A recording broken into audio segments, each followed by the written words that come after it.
And so it's very easy to dismiss the importance of making choices that are 1% better on a given day, or to dismiss the consequences of making choices that are 1% worse. And it's only after your habits have compounded for 2 or 5 or 10 years that it becomes very apparent the importance of those daily choices.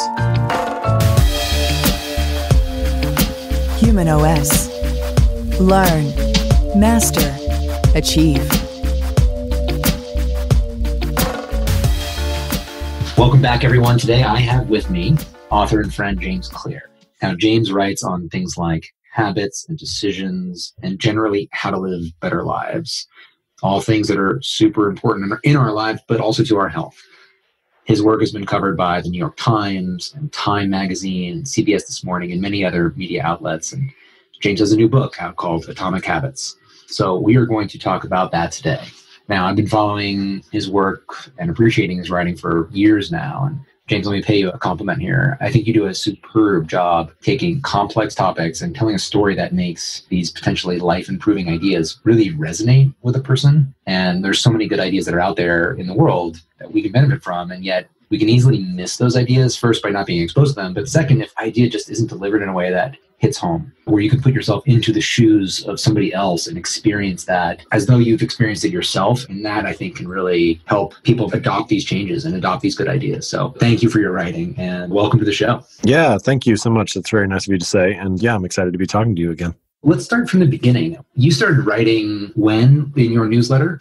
Well, I've been an entrepreneur for 8 years, but I launched jamesclear.com about 6 years ago in November of 2012. So the first article went up there November 12th, 2012, and I decided I was just going to write a new article every Monday and Thursday. And I followed that twice a week writing habit for the next 3 years. And that was really the thing that led to the growth of my newsletter and my site, and also was the avenue through which I developed some expertise around the topics of habits and behavior change and performance improvement. I remember early on was talking to a friend, and I'm just a guy. Who am I to write about this? And he was like, well, the way you become an expert is by writing about it every week. And so in a sense, I went to school every week or went to class by researching and writing these articles and putting them out to the world and getting some feedback and then adjusting and improving from there. And I'm still continuing that process today. Really, one of the best ways to learn is to teach. Probably. It might be the best way. I understand the concepts well now because I force myself to explain them simply to the audience. And so I need to fully grok what I'm wrestling with and distill it down to its essence in order to write about it clearly. I've discovered that in many ways, I don't really know what I think about something until I write about it. If you were to just ask me about a topic right now that I haven't written about, what I would do when I respond is I would sort of talk through my feelings. I would be talking out what my gut reaction is or what my initial feeling is on the topic. And so when I go through a first draft of an article, that's basically what I'm doing. But then I go back to the beginning and refine it again and again and again. And many of the articles I've written, I've read through them 20 or 30 or 50 times. And so it's only through that process of kind of endless revision that I really find out what I actually think about something and kind of clarify my thoughts. You could never do that in conversation, just say the same sentence 30 times, but adjust it slightly. So in that sense, writing is very instructive for me. It's an effective process for learning. The fourth time I give a talk is usually a lot better than the first, just because I've heard myself say something out loud multiple times now, and I figure out some way to tweak it that makes me happier about how I'm communicating, because I've learned as by doing. And the other idea is that I listen to my own podcast more than anyone that's out there. That sounds really self-indulgent, but it's that repetition of going over an idea over and over again to think about it more deeply and think about it a second and third and fourth time to get a deeper level of understanding by repeatedly dedicating to that one concept. I get more out of that than going faster and covering more. It's like a habit a little bit in the sense that it's repetition, but anything you want to know or master well, you're not just going to do it once, right? You wouldn't play one chess game and be like, oh, I'm a grandmaster now. So writing and learning, I think, is similar. You need that repetition to instill the idea or the skill or the practice. What is your process for writing an article? I have a couple different stages that things go through. So the first one is, let's say we're talking here and you mentioned some interesting idea during the conversation or it sparked something for me. So once we get done, I'll dump that into an Evernote file. And so I do most of my writing or early writing in Evernote. And that is just a central holding ground for all the ideas I come across. So it might be something you mentioned in conversation, or a little snippet from a book I read, or something that I listen to on a podcast or whatever. And it can be anything. It could be a title. It could be maybe just a sentence. Sometimes I'll riff for a while and it's maybe a couple paragraphs. But all those first thoughts just go there and are in that central holding ground. And there's a lot now. There's like maybe, 600 or 800. Like there are a lot of ideas in there at this point. And then when I sit down to write, I'll open up that notebook and go through, and I'll start to look for ones that are similar. Let's say I have 5 notes in there that are about something related to sleep. Well, maybe I'll start to pull those and put them into one file that's just my thoughts on sleep. And that'll start to take a little bit more of a shape. And I'll see maybe what some holes are, and I'll go off and do a little more reading, or I'll start to basically block it into like these larger chunks. I'm not really worried about the sentences yet. This will be a section on this idea, and here's the next section that's on this idea. I move those chunks around a little bit. And then once the article starts to get a general form, I'll move it over to WordPress, which is what I run my website on. Yeah. And that's the point where the real work begins. I don't really consider myself to be a very good writer. I think I'm a much better editor. And so at that point, once I've got this generally formed article, I'll start at the top and I'll read the first sentence. And if that sounds good, I'll read the second. And if that sounds good, I'll read the third. And at some point, I get to a sentence that doesn't sound good or isn't working quite well, and I'll edit that. And then as soon as that's fixed, I'll go back to the top and start all again. And so what ends up happening is by the time the article's finished, I've read it. It really might not be an exaggeration to say I've read it 50 or 100 times. And so I've gone through it so much that what I want to see is not just that the sentences are reading well, but the whole thing is working together. There's this natural flow. And so then at some point, after doing all that, I get to the final sentence and it's done. Typically, that process ends in me cutting a lot. The most recent article I put up, I think it finished at 2,000 words or 2,200 or somewhere around there. And when I put it into WordPress, it was at 6,000. And that's pretty typical for me. Cut about half or so of what I start with. And it'd be nice to be more economical and not waste words, but that's just how it goes, I guess. Have there been parts of your process that have become more efficient over doing this now for 8 years? Well, one big thing was that switch to having the central holding ground for all the ideas. I used to have stuff just like disparately saved all over. I'd have a note on my phone, or I would keep separate notes on the books I was reading, or we use Trello for our project management. I have notes in there. And I realized I was just basically losing a bunch of ideas because I would put it somewhere and then never come back to it. So having one central place was a big fix. The second thing is the realization that I want the scientific ideas to be easy to understand, to be simple, actionable, and practical. But I also want to have a story that brings it to life. I want something that can hook readers in, or that they have a reason to remember. If I give a talk and I mention a research study, nobody remembers the study, but everybody remembers the story before it. And so I realized that stories were a big part of my writing. And so what I have now is usually I'll have either a story or I'll have a main point that I want to make, but I don't have both. And so there are a lot of articles that are kind of sitting there waiting for me that are in need of a story that can bring them to life. And so I can remember one in particular. It was about strength training, the article was. And I needed a story that could make this main point I was trying to get across. And I was reading an article in the New York Times, and they mentioned this Greek, I think he actually lived, Milo of Croton, but he kind of almost is this mythological character. He's this famous Greek wrestler. And anyway, it was just one sentence they mentioned him, but it was enough that I was like, I need to find out more about that guy. That was interesting. So I researched him a little bit, just threw his name in Google. And as soon as I read his story, I was like, yes, this is what I need. And so that was the story for the strength training article that I had been sitting on for like a year. And I dumped the story in, kicked it off with that, and then the article was written like a week later. So a lot of the time I'm looking for that matching between story and study and the main point. And I didn't know that for the first year or two. I was just writing articles and occasionally I'd have a story in there, and those would invariably be the ones that people liked more. Yeah. But now that I've honed in on that a little bit, I'm more careful or more cognizant of that connection. I look for that type of stuff more. My process is actually quite similar in writing. I will collect a lot of ideas, then go through a process of organizing them, try to figure out a main point to surface in the process of talking about some concept. Because if you try to talk about too many, you could not make any point at all. And I actually have an analogy that one book out there, Good Calories, Bad Calories by Gary Taubes, it's 600 pages on one point, carbs are bad.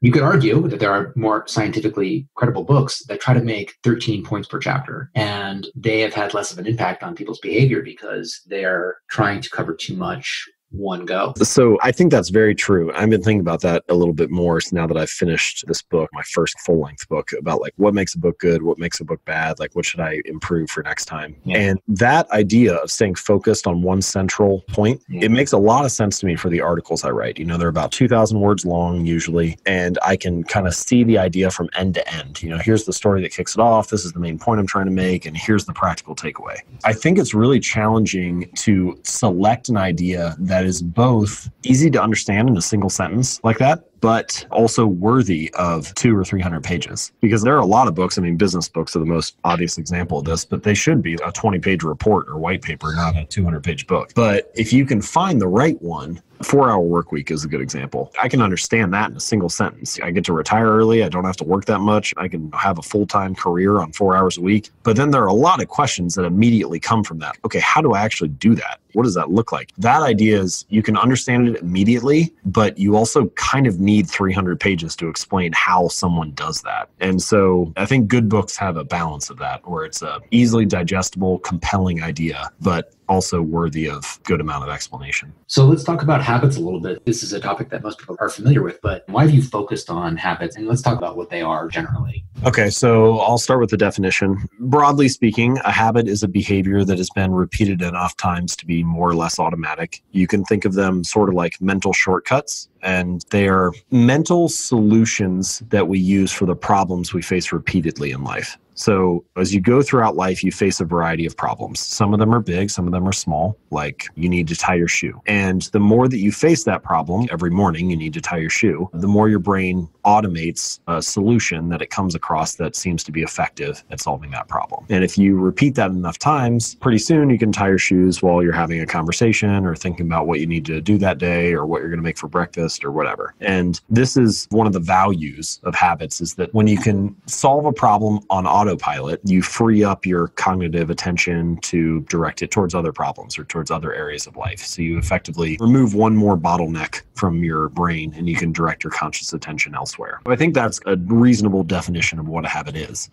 Why do I write about it? Why is it important? Well, first of all, this is a process that's just happening automatically. You don't need to think about it. Your body is going to be doing this day in and day out regardless. And so if you're going to be building habits anyway, it makes sense to understand how the process works. The second thing is that habits are like a double-edged sword. They can either compound for you or against you. And so it makes a lot of sense to learn how to design them to your liking so that you can avoid the dangerous half of the blade. Early in the book, I think in chapter 1, I mentioned that habits are like the compound interest of self-improvement. So the same way that, money can multiply through compound interest, the effects of your habits multiply as you repeat them over time. And the challenge of this is that it's really easy to dismiss on any given day. What really is the difference between studying Chinese for 20 minutes tonight or not studying it? You don't know the language either way. Or what is the difference between eating a salad and chicken for lunch or eating a burger and fries? On any given day, your body looks basically the same. The scale doesn't really change. And so it's very easy to dismiss the importance of making choices that are 1% better on a given day, or to dismiss the consequences of making choices that are 1% worse. And it's only after your habits have compounded for 2 or 5 or 10 years that it becomes very apparent the importance of those daily choices. And so that was something I was trying to get across in the book. And then once you accept that habits are these really important processes that kind of solve the problems we face every day, then we need a framework for actually changing them. And that's, of course, what the bulk of the book is about. So if you have an intellectual understanding of the process itself and an understanding of the impact that they can have in your life for both positive and negative, then you can take charge of these to the degree where you can implement better habits and know, I might not necessarily have the immediate feedback, but over time, the compounding interest of designing these right is going to make my life better. I think that's broadly right. And so I mentioned this idea that like habits are the solutions to the problems you face over and over again. Let's say you come home from work each day and you feel stressed and exhausted. There are actually a variety of ways to solve that problem, so to speak. Like one person might play video games for an hour, and another person might smoke a cigarette, and a third person might go for a run for 20 minutes. And they're all plausible solutions to the problem of feeling stressed and exhausted. And so what you realize is that in many cases, maybe you turn around, you're 20 years old or 25 or 30, and the original habits that you built, the habits that are filling up your life now, are not necessarily the optimal habits for the problems that you face over and over again. And once you realize that, then it becomes your responsibility to try to design a more optimal solution or a more effective solution to those problems. And so I think that understanding how habits compound and the role that they play as these solutions to recurring problems maybe makes that a little bit more clear and possibly inspires us to work on our habits, even though we often overlook them. Do you personally do a habit review?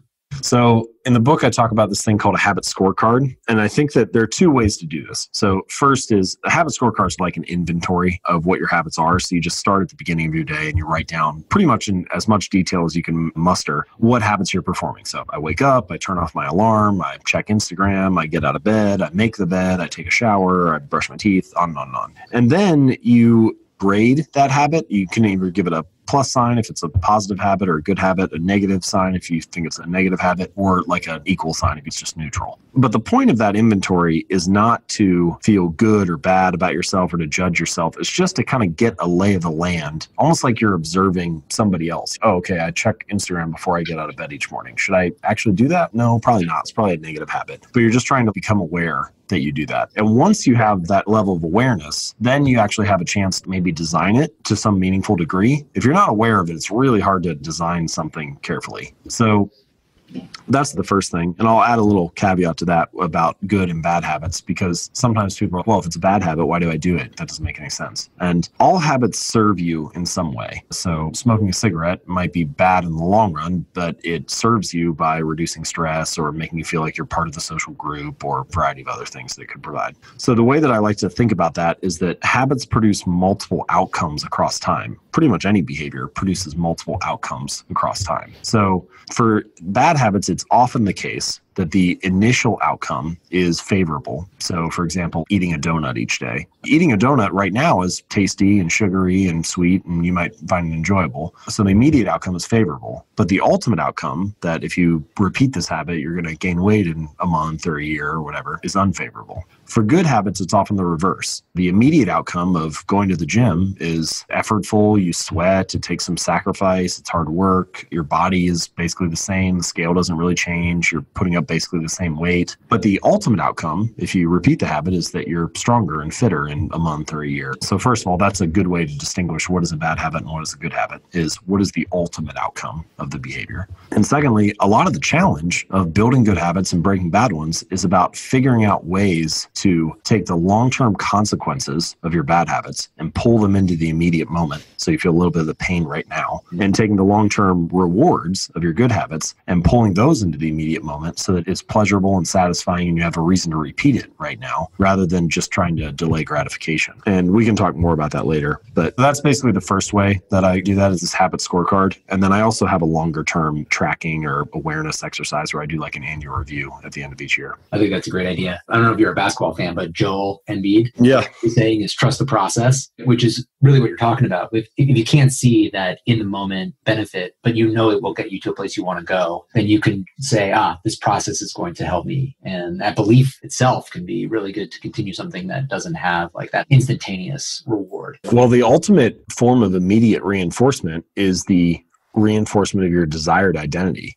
So if you want to be, say, the type of person who doesn't miss workouts, well, as soon as you go to the gym and do one rep, you're the type of person who doesn't miss workouts. And so you can feel satisfied right then in the moment, even if you're waiting for the long-term rewards of a lighter number on the scale or a stronger bench press or something like that to accumulate in the background. So it's easier to trust the process when you identify with the process, I guess is my point. How do you make something that has a longer term outcome? How do you support that by making that in the moment process more rewarding? Yeah, so this is a crucial question. In the book, I refer to this as the cardinal rule of behavior change, which is that behaviors that are immediately rewarded get repeated, and behaviors that are immediately punished get avoided. And it's really the speed, the immediacy of the reward or consequence that makes a big difference here. Because if you think about it, if you perform an action and it feels good right away, then it's kind of like a positive signal to your brain that says, hey, this was enjoyable. You should repeat this again next time. Whereas if you have to either wait for a positive signal, it doesn't come until weeks or months later, that's kind of like too long and your brain has forgotten the feedback loop. It's not tight enough to close that or to perform that process of learning. Or if it's unrewarding, if it's unsatisfying, then why would I do this again in the future? Right? It didn't feel good in the moment. So Products and businesses are an interesting example of this. So a few stories, one of them from many years ago. So chewing gum has been around for a long time. It was around maybe even for hundreds or thousands of years, but certainly all throughout the early 1800s. But it was mostly this like bland resin. It was kind of chewy, but it wasn't really tasty. And then Wrigley launched in the late 1800s, and they came out with juicy fruit and spearmint and double mint. And it was the first time that gum had this satisfying or enjoyable flavor. And so suddenly you had the same habit of chewing gum, but there was this immediate benefit associated with it. It tasted good as soon as you did it. And Wrigley took off, and chewing gum exploded as a habit, and they became the largest chewing gum company in the world. And it was largely because they added this immediate satisfaction to the product. Interestingly, there are still many modern examples of this. So BMW and Ford have recently started coming up with methods for if you press the accelerator in the car, BMW will actually, they have a system that will pipe in additional engine growl or noise through the stereo speakers so that it's more satisfying to press on the gas. It feels more like a race car in the moment. And that is largely built just to make it more satisfying, more enjoyable to drive the car. And so those bits of like immediate feedback. Video games are the ultimate example of this. There are so many little pieces of immediate feedback in video games that are signals of progress, signals of satisfaction or enjoyment. Even you see the score going up in the corner of the screen, picking up power-ups or coins or rubies and having like a little bit of music play each time you come across them. Even little things like the pitter-patter of the character's feet running on the ground is immediate feedback and a signal that, hey, you're making progress, you're moving through this scene or this level. So video games are masterful at that. Now, of course, in the physical world, it's not always possible to have some kind of immediate satisfaction like that increases the enjoyment of the behavior and leads to a greater likelihood that you'll perform it in the future. But there are a couple other ways around it. For example, there are a variety of habits that I would call habits of avoidance. And so these are things like don't drink alcohol for 30 days, or don't buy stuff on Amazon, or don't go eat out at restaurants. And it's really hard to be satisfied with those kind of habits because all you're really doing is just not doing something. How am I supposed to be satisfied not buying something on Amazon? I'm just resisting temptation. And so you can flip this on its head and add a little bit of that immediate satisfaction to the process. I had one reader, he and his wife wanted to eat out less. They wanted to eat at restaurants less often and cook for themselves more. But again, same kind of thing. I guess we're not going to go to the restaurant tonight. That just kind of feels like a sacrifice. So what they did was they opened up a bank account, a savings account, and they labeled it trip to Europe. And then every time they didn't eat out at a restaurant and cooked at home instead, they moved $50 over to the account. And then at the end of the year, they put the money toward the trip or whatever. But even if they were not going out to eat, they still got the immediate satisfaction of seeing the bank account grow or seeing that trip to Europe,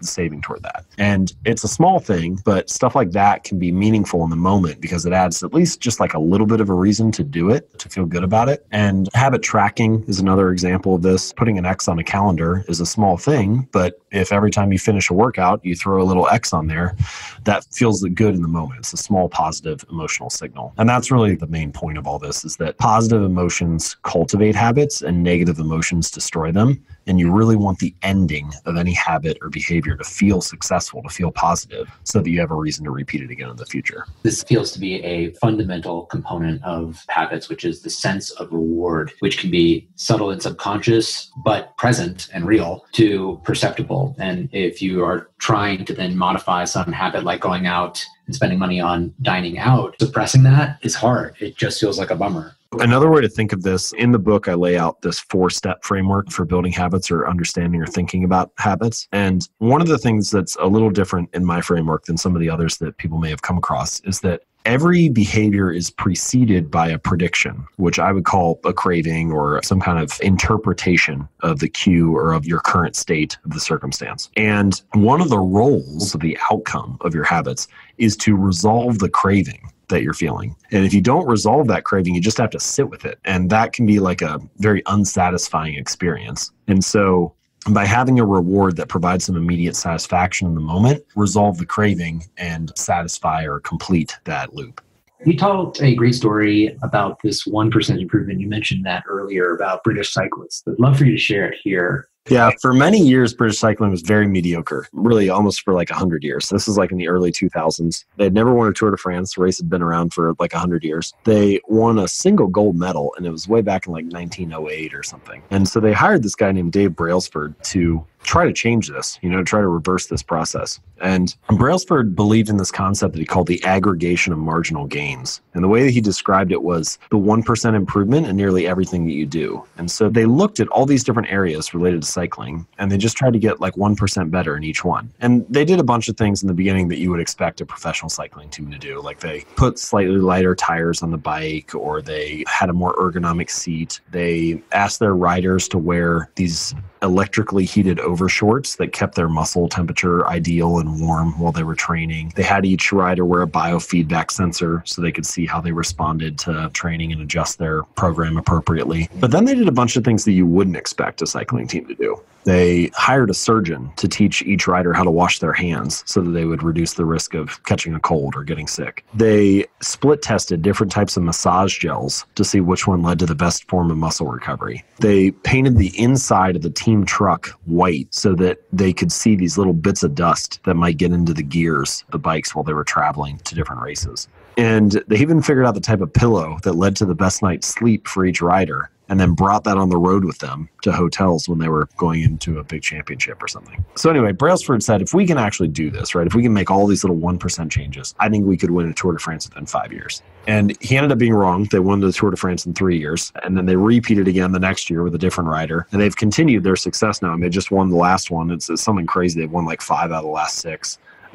But it really was at the Olympics in London in 2012 that this like fully came to fruition. They won 60% of the gold medals available. And then in Rio in 2016, they won 60% of the gold medals again. And that was across dozens of different riders. And so the point here is that we often think about these little 1% changes as like, oh, that's just an optimization, right? That's like a little cherry on top of our performance. But if you commit to that type of continuous improvement, that mindset of the aggregation of marginal gains as a lifestyle, then it can end up becoming something much more over the long run. And this is, again, how we think about the effects of our habits as these small 1% choices, something slightly better, slightly worse. And when repeated day in and day out for years, you end up with a very different result. In a sense, time magnifies whatever you feed it. If you have good habits, time is your ally. And if you have bad habits, time becomes your enemy. And what you really want is to make sure you're inserting the right things into the engine of that beast and letting it kind of get to work for you and let time become a leverage point in your favor rather than to your detriment. It is probably one of the most interesting, compelling, and important concepts that you speak to. If you think about health, which is largely what we cover on the show, there is a tendency in society to seek the silver bullet, the thing that's going to explain everything and make you better. And I think it comes from a time where we invented antibiotics and vaccines that had such a large magnitude on lifespan, 70% increase in a century, that we almost got in the mental habit of thinking that we just needed to find that one thing that was going to then help solve all the problems. You might have a very small impact from, let's say, modifying your light environment in the evening. It's not going to explain everything, but when you compound that with a lot of other little changes across your entire day and night, then that leads to the compounded interest of a more healthy lifestyle over time. It's a great concept to embed in your mindset for how to be healthy. So yeah, thank you for sharing that story. We talked about doing this habit review, having some oversight into understanding what your habits are, reviewing them, and thinking about ways to make positive change. We talked about also the ability to then understand what is driving the habit process so that you can take control of it in certain areas where you might find yourself doing something that's not as positive, but you can change it into something that's more positive, and how it's going to have a compounding interest over time. What are some other big ideas that come out in the book that you can share with us today, fundamental to the importance of this subject? Sure. So we can talk about two. So one of them is the environment, and we can talk about the physical environment, and then the second one is the social environment. So physical environment, and this is particularly easy to understand with like food.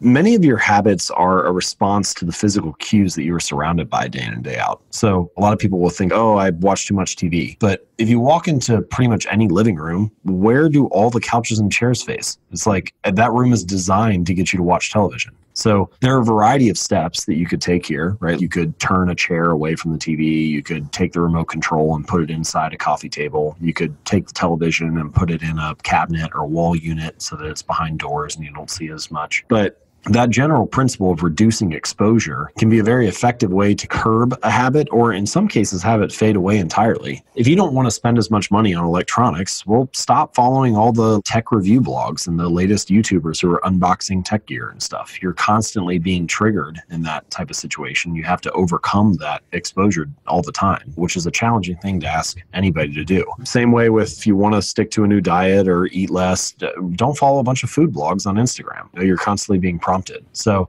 exposure is a key part of the physical environment, but thankfully that can work for you just as well as against you. So when I wanted to build a habit of flossing, I realized that one of the issues was that the floss was hidden away in a drawer in the bathroom, and I just wouldn't see it a lot. It wasn't obvious. And so I bought some of those pre-made flossers and put them in a little bowl and placed it right next to my toothbrush. So now I brush my teeth, put the toothbrush down, pick a flosser up. And that was pretty much all I needed to do to build that habit. I've been doing it for years now, and it's basically just because I changed the environment and made that more obvious.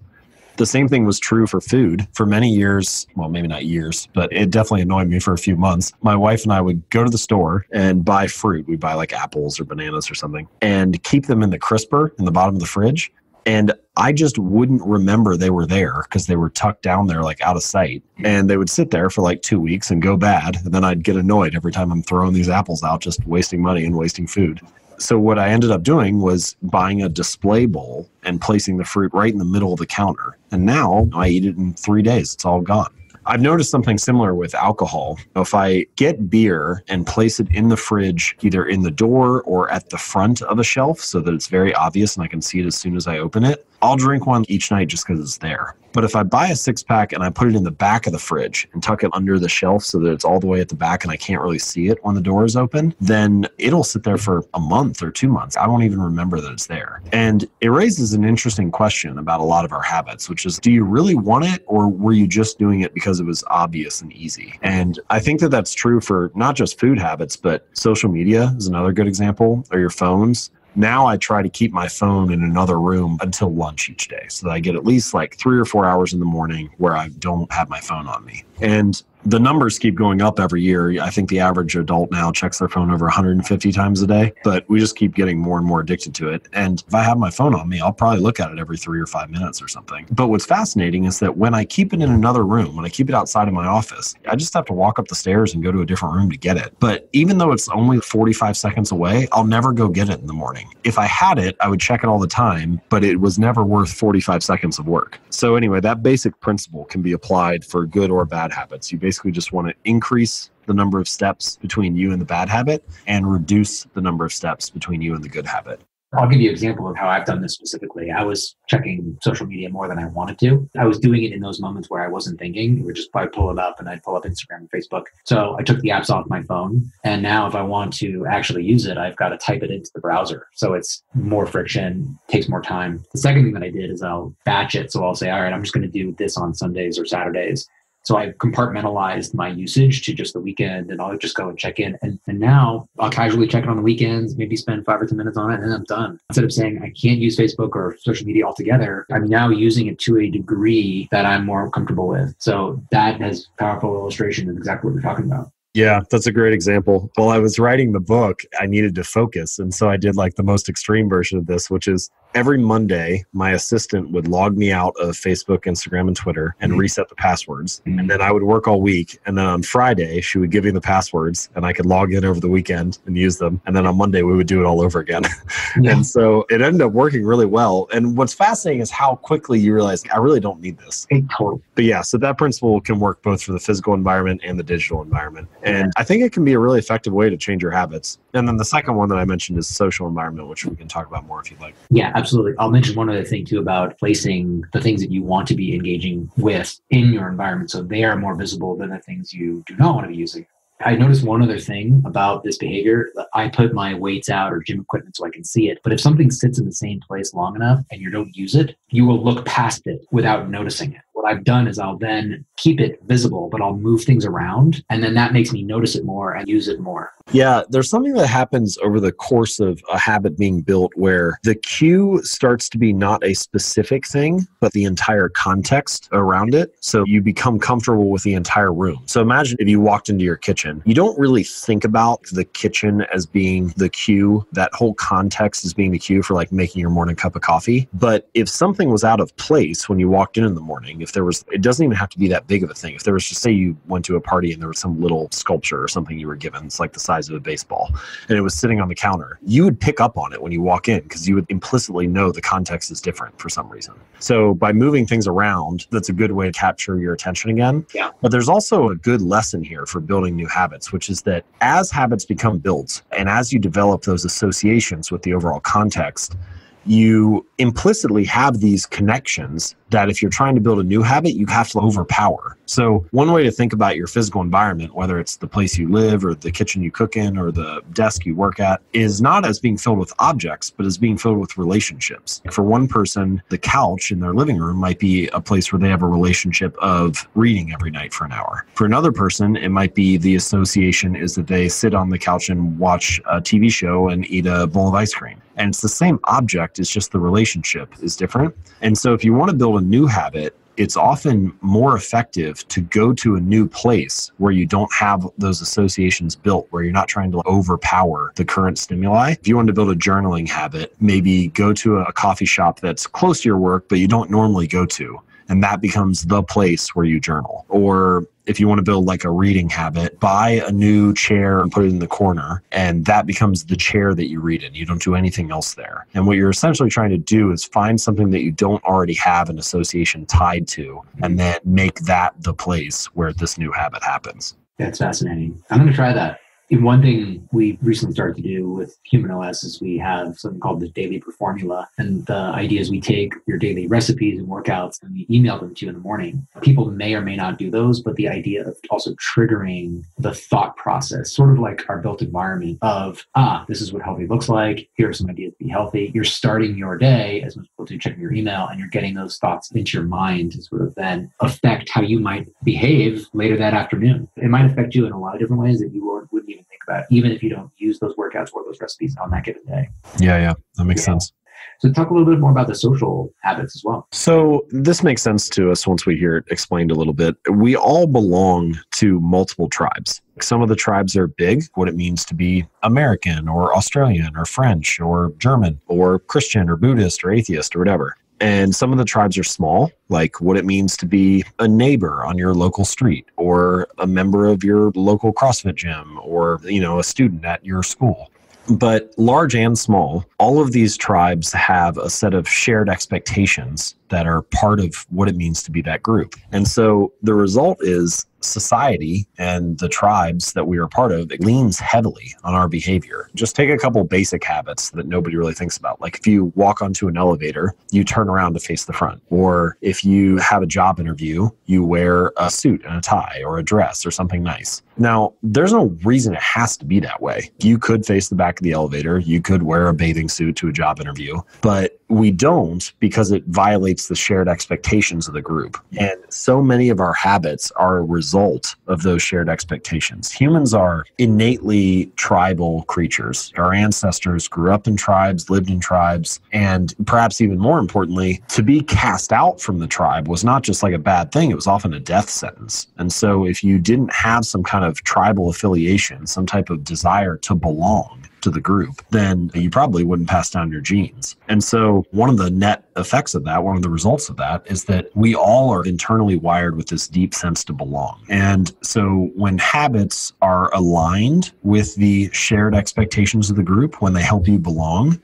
they're very attractive. When they go against the grain of the shared expectations of the group, they're very unattractive. So it becomes crucial to make sure that you join groups where the desired behavior is the normal behavior, or the habit that you want to build is the thing that's normal for that group. And the thing that I don't hear people talk about a lot with this that I think is crucial for getting it to stick is that what makes you want to go along with the group is friendship. It's belonging. And so what you need is not just to like hang around people who have your habits. What you need is to develop relationships with them, friendships with them, to belong with them. And a good way to do that is to often have a different area where you have a mutual interest or a shared overlap. So the example that I like to give is from my friend Steve Cam. He runs this site called Nerd Fitness, and the site is about getting in shape. It's about going to the gym and getting fit, but it's specifically written and organized and branded for nerds, people who identify as liking Star Wars or Spider-Man and Batman or Legos or computer programming or whatever the millions of other ways that nerd could identify. But you can imagine that if you're out of shape and trying to get in better shape, that can be an intimidating thing sometimes. You feel out of place at the gym, or you feel maybe this isn't for me. But if you can connect with other people in the group over your mutual love of Star Wars, for example, well, now you have friends there and you have a reason to pick up the other habits that they're performing. It's like, oh, well, we're not that different. We have the shared interest and they work out 4 days a week. Maybe I can do that too. And so what really gets habits to stick in the long run is belonging to the tribe, to belonging to a group. And I think that changing your habits often requires you to change your tribe because it's hard to go against the grain of the group. And that is a really challenging thing if the option is either I get to stay with this group and have bad habits or have the habits I don't want, or I get to build the habits I want, but I have to be alone. If the choice is between being right on your own or being wrong with the crowd, we often choose to be wrong with the crowd. And so it really helps if you have another place to go, another tribe to join as you make those transitions, because then at least you don't have to be alone. Maybe you're still building a habit that's a little uncomfortable for you, or maybe you haven't quite figured it out yet, but you don't have to be on your own at the same time. And that, I think, can help make the process of transition or behavior change easier. And historically, that has been locationally determined. We talk oftentimes about the negative aspects of online behavior, but in this sense, you could more easily find a community that resonates with you that might not have a large local demographic. And that could be one of the good things about online. Yeah, I think that's definitely true. We're not as geographically bound as we were before. I was just talking to an entrepreneur about VR and AR and what that can mean. If you could throw a headset on and feel like you're in the same room with people who are working on the same goals or have the same kind of projects, that's a different level of power than joining a Facebook group, for example, which nothing wrong with that. But we all know that being in a Facebook group doesn't feel like the same thing as being in a room with your friends. And so the more that you can replicate that in-person feel and get it anywhere geographically and connect with people who have the same interests as you across the world, the more real that becomes, the more powerful some of those social behavior change platforms could be. And the more we need habit review instead of just getting intoxicated by any sort of community, one that says, is this serving me well? Am I being a good social citizen? Am I going to benefit? Is the accrual of my repetitive investment in this group going to lead to a better me in some way? I think that's a crucial point that you're bringing up. I've kind of broadly put habits into two categories. So the first category are habits that once you build them, you don't really need to think about them anymore. They're just life skills, or like tying your shoes or brushing your teeth or unplugging the toaster after each use or something like that. I don't need a process of continuous improvement for tying my shoes. Like once it's built, it's good enough. But then there's another category of habits that maybe you really do care about continuously improving. So for me, it's things like weightlifting and writing and photography. And for those social groups make more sense. And what really becomes crucial for endlessly refining those areas is having a process of reflection and review. And I think that that's the thing that distinguishes that second group from the first one, is that these are the habits that even as you build them, you need to come back and be aware of them occasionally, to revisit them, because you want to use the formation of each habit as kind of like a stepping stone to the next level of performance and continue to reassess, is this still serving me? Is this working well? Rather than build it once and let it ride. It's a continual process. And the more that you understand these factors that do shape how you live, the more you can take control of them and keep designing your life so that the person you are now, which is different than 10 years ago, is still operating effective and kind manner to yourself and others. This is great work, James. I really appreciate you coming on to this show to talk about it. So many of my shows are talking about the inner workings of circadian genes in Drosophila, and yet I consider this discussion as important, more so than just about everything else that we have discussed, because this is where the rubber meets the road in a lot of ways. Can you implement good ideas? Do you know the mechanics of taking some concept and making it a reality in your life? So I want to encourage everybody to go out and buy James's book, Atomic Habits. You can find it everywhere. And James, thank you for all your work. Yeah, thank you so much for the opportunity. Great to chat with you. And the link for the book is atomichabits.com. So obviously you can check it out there. I also have a couple extra things there. There's a secret chapter on the biology of with bad behavior, which might be particularly interesting for your audience, given how scientifically minded they are. And then there's some chapter by chapter audio commentary from me on why I wrote each chapter and the research and my thinking behind it. And then a variety of workbooks and templates and things for implementing some of the ideas. All that's at atomichabits.com. So thank you again. I really appreciate it. Thanks for listening, and come visit us soon at humanOS.me.